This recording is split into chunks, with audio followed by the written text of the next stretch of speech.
ఇంత వినాశమునా వల్ల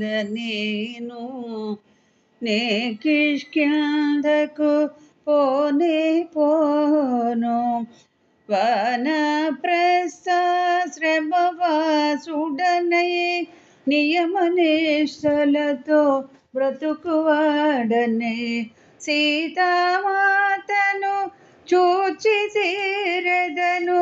లేకున్న నేను అగ్నిదూకెదను అని హనుమంతుడు కృతనిశ్చయుడై నలుదెసలగనే సాహసవంతుడై.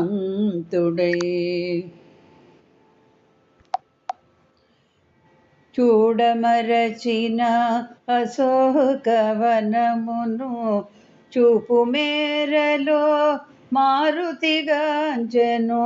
సీతారామ లక్ష్మణాదులకు ఏకాదశ రుద్రాదిదేవులకు ఇంద్రాదియమ వాయుదేవులకు సూర్యచంద్ర మరుగణములకు వాయునాదనుడు వందనములిడి అశోకవని చేరెను వడి వడి.